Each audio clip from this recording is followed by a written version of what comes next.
For a year now, the apartheid and occupying regime of Israel has continued its brutality in occupied Palestine with full impunity. And now this regime is extending its brutal aggressive war to Lebanon and targeting innocent people day and night across the border and deep inside the territory. The regime is pushing the region to the edge of an all-out, unprecedented catastrophe. Israel has no intention to pursue peace or a ceasefire. Regrettably, the UN Security Council has remained paralyzed due to the United States' obstruction of any effective decision by this body. Unwavering support provided by the United States, United Kingdom, and certain Western states to Israel has given a carte blanche to this aggressive terrorist regime for all sorts of sinister behavior. No more than ever, this regime has become a serious threat to international peace and security. The only way to prevent further escalation is clear. Israel must immediately cease its war on Gaza, and its attacks on Lebanon must stop. Madam President, distinguished delegates, as we informed the members of the Council in our letter yesterday, the armed forces of the Islamic Republic of Iran launched a series of missile strikes targeting the military and security positions of the Israeli regime. Iran's action was in full accordance with the inherent right to self-defense under Article 51 of the UN Charter, and a direct response to the regime's repeated acts of aggression against Iran, including the violation of Iran's sovereignty and territorial integrity during the past months. Our invocation of the right of self-defense, followed by an extended period of restraint, reflects Iran's responsible approach to regional and international peace and security at a time when the illegal action and genocide carried out by this occupying apartheid regime against the Palestinian people, as well as its repeated military aggression against Lebanon and Syria, continue. Iran's missile strikes were a necessary and proportionate response to Israeli continued terrorist aggressive acts over the past 2 months. This includes the violation of Iran's sovereignty, the assassination of political leader of Hamas in Tehran and Iranian citizens, the targeting and wandering Iran's ambassador to Lebanon, and the recent assassination of Sayyid Hassan Nasrallah, the leader of the resistance and Secretary General of Hezbollah, and General Abbas Nil Furushan, an Iranian military advisor in Beirut.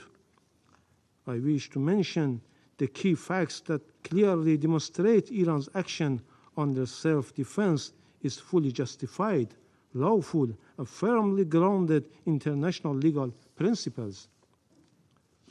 On 1st April 2024, Israel presently attacked Iran's diplomatic mission in Damascus, Syria, in a blatant violation of international law, specifically the principle of inviolability of diplomatic and consular premises.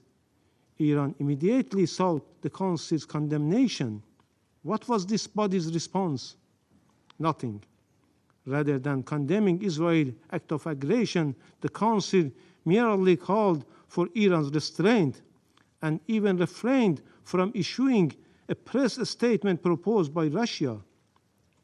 After 10 days of silence from the Security Council, Iran has no choice but to use its inherent right under international law to respond to this severe violation. On 31st July 2024, Israel committed yet another act of aggression by assassination Mr. Ismail Haniyeh, Hamas political leader and the former Prime Minister of Palestine, while he was an official guest of the Iranian government in Tehran. This was a flagrant breach of Iran's national sovereignty and territorial integrity. Despite Iran's call for action, the Council again failed to act. Meanwhile, several states, including the United States, urged Iran to maintain restraint, citing ongoing ceasefire negotiations. We respected these calls for diplomacy, yet no ceasefire materialized and Israel only grew bolder. Again, we witnessed another heinous crime by Israel, this time through the detonation of communication devices targeting the innocent people of Lebanon. A larger number of innocent civilians were killed and injured, including Iran's ambassador to Lebanon. This was yet another manifestation of state terrorism. Following, Israel carried out a blatant act of terrorist aggression using US-supplied thousands-pound bunker busters to assassinate Sayyid Hassan Nasrallah, the leader of Hezbollah, and a symbol of resistance against Israeli occupation and aggression in Lebanon. This brutal attack resulted in the martyrdom of numerous innocent people, including Hezbollah leader and Iranian General Abbas Nil Furushan, while also leaving many civilians wounded. Madam President, the Islamic Republic of Iran has consistently pursued peace and stability for the region and called for an immediate ceasefire and the cessation of civilians' casualties, a position we have maintained for over a year. Yet, experience has proven that Israel only understands the language of force. Diplomacy has repeatedly failed, as Israel views restraint not as a gesture of goodwill, but as a weakness to exploit. Each act of restraint taken by Iran has only emboldened Israel to commit even greater crimes and more acts of aggression. Consequently, Iran's response was necessary to restore balance and deterrence. Israel must understand that each act of aggression it makes is not unpunished and will be met with consequences.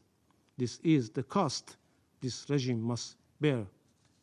Contrary to the regime which consistently considered innocent civilians and civilian infrastructure as legitimate target for aggression and massacre, Iran's response has only targeted the regime's military and security installation with its defensive missile strike, because the Islamic Republic of Iran is grounded in ethical principles and noble teaching of Islam and full compliance with the principles of distinction under international humanitarian law. Madam President, distinguished delegates, the international community cannot afford to remain silent. We reiterate our call on this Council to respond with urgency and determination. The Security Council must intervene to stop Israeli continued aggression and war crimes against Lebanon, Gaza, and Syria, and to prevent the situation from escalating into a full-scale regional war. Furthermore, the Security Council must force Israel to comply with its obligation on the resolution this body adopted. Israel must fully implement Resolution 1701.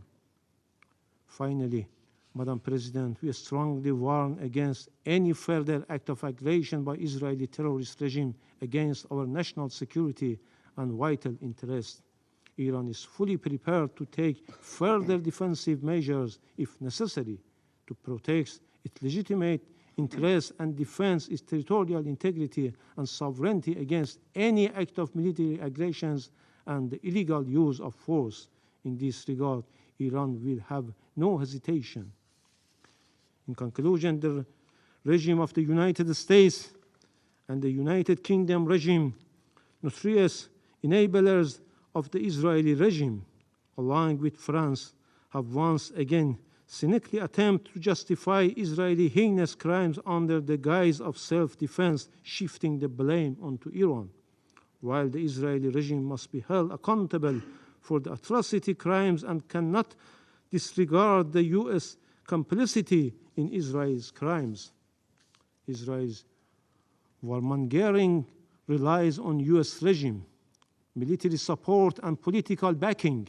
American weapons constitute the major part of Israeli weaponry and ammunition used in Gaza, and therefore the United States is implicated in every aspect of Israel's atrocity. The vast majority of the US regime even provide Israel with jet fuel. The US has sent so many arms to Israel since October 7 that the Pentagon has struggled to find sufficient cargo aircraft to deliver the materials.